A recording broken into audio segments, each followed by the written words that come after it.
9월 22일 월요일 우리에게 주시는 하나님의 말씀은 창세기 48장 1절에서 22절까지의 말씀입니다. 무엇을 물려줄 것인가 라는 제목으로 말씀의 은혜를 같이 나누겠습니다.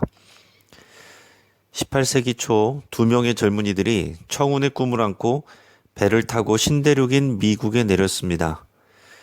그 중에 마르크 슐츠라는 사람은 나는 큰 돈을 벌어서 부자가 되어 내 자손에게는 가난이란 것을 모르고 살도록 돈을 벌어야 하겠다라고 생각했습니다.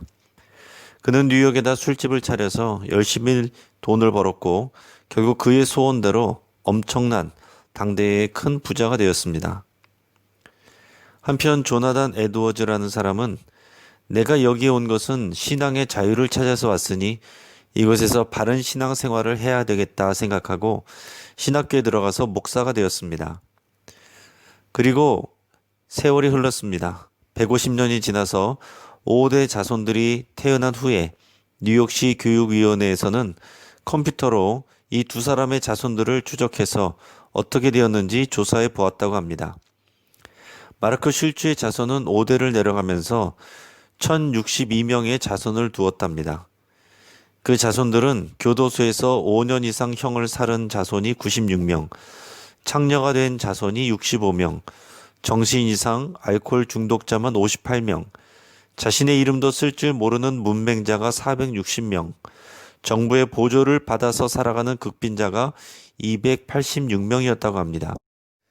이런 반면에 신앙을 소중히 여긴 조나단 에드워즈는 유명한 프리스턴 대학을 당대에 설립하고 5대를 내려가면서 1394명의 자손을 남겼습니다. 자손들 중에 선교사 목사만도 116명이 나왔고 예일대학교 총장을 비롯해서 교수, 교사만도 86명, 군인이 76명, 나라의 고급 관리가 80명, 문학가가 75명, 실업가가 73명, 발명가가 21명, 부통령이 한 사람, 상하의원 주지사가 나왔고 또 장로 집사가 286명이 나왔다고 합니다. 우리는 뉴스에서 재벌가 자녀들이 상속 문제와 서열 다툼으로 법정 분쟁을 하거나 서로 원수처럼 지낸다는 소식들을 종종 듣습니다. 또 잘 나가던 정치인이나 유명인이 자녀 문제 때문에 어려움을 당하거나 손해를 보는 경우도 종종 보게 됩니다. 우리는 얼마나 누리고 편하게 살 것인가 보다는 자손들에게 무엇을 남겨줄 것인가 하는 문제를 고민해야 됩니다. 오늘 본문에서는 야곱이 요셉의 두 아들 므낫세와 에브라임을 축복하는 장면을 보여줍니다. 본문의 내용을 통해서 야곱과 요셉이 무엇을 소중히 여겼는지 그리고 무엇을 자녀들에게 물려주었는지 그것을 배울 수 있기를 바랍니다. 오늘 본문에서 요셉은 자신의 두 아들 므낫세와 에브라임을 데리고 아버지 야곱을 찾아와서 축복 기도를 받게 됩니다. 야곱은 애굽에 들어와서 17년을 지냈습니다. 이제 야곱은 자신의 죽음이 가까웠다는 것을 알고 있습니다. 그래서 요셉에게 자신을 애굽 땅에 장사하지 말고 반드시 자기 조상 아브라함과 이삭이 묻혀 있는 가나안 땅에 묻어달라고 신신당부했습니다. 애굽이 아무리 살기 좋고 발전한 곳이라고 해도 야곱에게 더 중요한 것은 하나님의 약속과 하나님이 주시는 복입니다. 이 일 후에 야곱이 병들어서 건강이 많이 안 좋아졌다는 소식을 듣고 요셉은 자신의 두 아들을 므낫세와 에브라임을 데리고 야곱에게로 옵니다. 여기서 야곱은 갑작스럽게 요셉의 두 아들을 입양하겠다라고 선포합니다.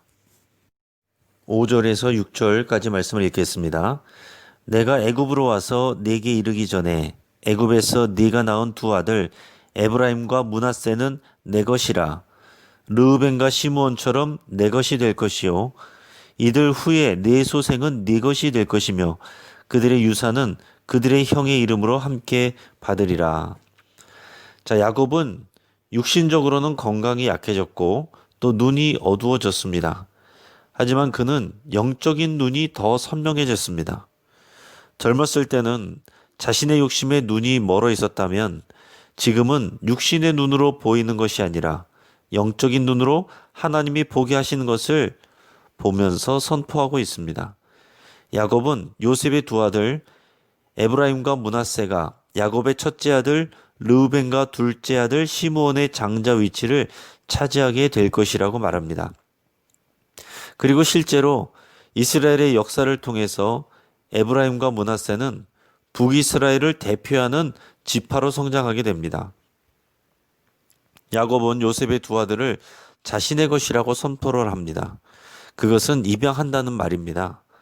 지금의 문화로는 이해하기 어렵지만 이것은 육신적인 욕심에서 하는 일이 아닙니다. 하나님이 만들어 가실 이스라엘의 12지파의 대표로서 그들이 세워질 것을 영적인 눈으로 보았기 때문에 야곱이 그렇게 말했던 것입니다. 뿐만 아니라 야곱은 므낫세와 에브라임의 장자적 역할도 바꿔서 축복합니다. 오늘 본문의 14절에서 20절까지 말씀을 읽겠습니다.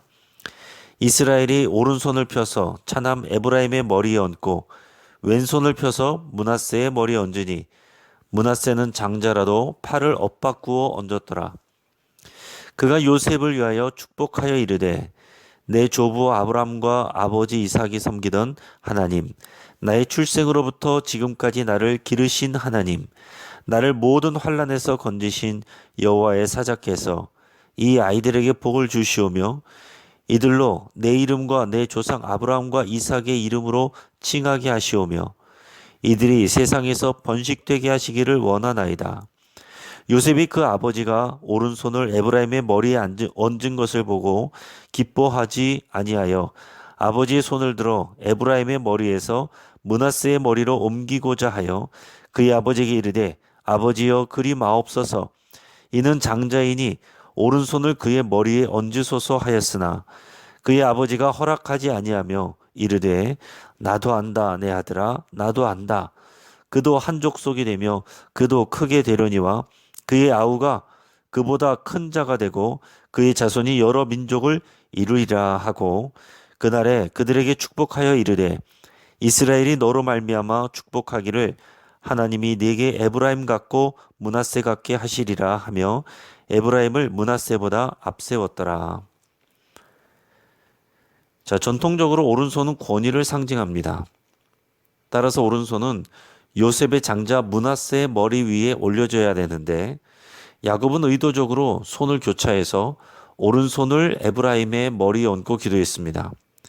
요셉은 이것이 못마땅해서 바로잡으려고 했지만 야곱은 단순한 실수가 아님을 말합니다. 요셉은 아버지 야곱의 시력이 나빠져서 헷갈린 줄 알았지만 야곱은 에브라임이 자기 형인 므낫세보다 더 크게 될 것이고 중요한 위치를 차지하게 될 것이라는 것을 영적인 눈으로 내다보고 있는 것입니다. 우리는 인간의 생각과 질서와 형식보다 하나님의 뜻을 더 소중히 여기고 하나님의 주권을 인정해야 됩니다. 성경에는 이렇게 형제 사이에서 장자권이 바뀌는 사례가 여러 번 나옵니다. 가인과 아벨, 야곱과 에서, 세라와 베레스. 이 사람들은 유다와 다말의 소생들이죠. 또 르우벤과 요셉. 요셉의 자녀들이 앞에서 말한 것처럼 르우벤의 장자적 역할을 맡게 됩니다. 자, 이런 사람들이 그랬고 다윗도 형제 중에서 막내였지만 하나님은 다윗의 머리에 기름을 부으시고 그를 왕으로 세우십니다. 하나님은 미래를 내다보시고 그들의 됨됨이와 믿음을 미리 다 보십니다. 우리는 누가 더 높으냐? 이 문제가 아니라 각자에게 맡겨주신 하나님의 사명을 소중하게 여기고 감당해야 됩니다. 그것이 믿음이고 이 믿음으로 우리가 살아야 되고 이 믿음을 자녀들과 다음 세대들에게 물려줄 수 있어야 되겠습니다. 뿐만 아니라 야곱은 요셉에게 세겜 땅을 주겠다고 선포합니다. 오늘 본문의 21절 22절 말씀입니다. 이스라엘이 요셉에게 또 이르되 나는 주구나 하나님이 너희와 함께 계시사 너희를 인도하여 너희 조상의 땅으로 돌아가게 하시려니와 내가 내게 네 형제보다 세겜 땅을 더 주었나니 이는 내가 내 칼과 활로 아모리 족속의 손에서 빼앗은 것이니라. 자, 세겜 땅은 가나안 지역에 위치해 있습니다. 그런데 이 약속은 당장에 이루어질 내용이 아닙니다. 400년이나 지나서 이루어질 내용입니다. 자, 야곱은 요셉에게 지금 땅을 물려주는 것이 아니라 하나님의 약속을 물려준 것입니다. 그리고 하나님의 약속을 소중하게 여기는 믿음을 물려주고 있는 것입니다. 그리고 후대에 출애굽 후에 가나안 땅에 이스라엘 민족이 들어갔을 때 세겜 땅은 실제로 에브라임 지파에게 할당됨으로써 야곱의 이 약속이 실현되게 됩니다. 이제 말씀을 정리하겠습니다. 야곱은 요셉과 그의 두 아들 에브라임 또 므낫세에게 하나님의 약속을 물려주었습니다. 야곱은 살기 좋은 애굽 땅이 아니라 약속의 땅에 묻히기를 원했습니다. 장자권과 주도권을 누구에게 주는가는 하나님이 정하십니다. 하나님의 결정은 언제나 선하십니다. 우리가 하나님의 결정을 다 이해할 수 없지만 하나님은 하나님 당신을 사랑하고 하나님의 약속을 소중히 여기는 자를 높여주십니다. 야곱은 요셉에게 땅이 아니라 하나님의 약속을 물려줬습니다. 사랑하는 여러분, 지금의 젊은 세대는 부모 세대보다 경제적으로 못 사는 첫 세대가 될 것이라고 합니다. 물질을 물려주는 부모는 많이 줘도 적게 줘도 원망을 들을 것입니다. 하지만 하나님의 약속과 믿음을 물려주는 부모는 자녀들의 사랑과 존경을 받게 될 것입니다. 이제 말씀을 붙잡고 함께 기도하겠습니다. 하나님을 우선순위로 두고 물질보다 하나님의 약속을 더 소중하게 여기기로 결단하며 기도할 수 있길 바랍니다. 자녀와 다음 세대에게 물질이 아니라 믿음을 물려주기로 결단합시다. 또 우리의 영적인 눈이 진리로 밝아지기를 위해서 간구하며 기도하겠습니다. 우리의 가족들을 위해서 기도하겠습니다.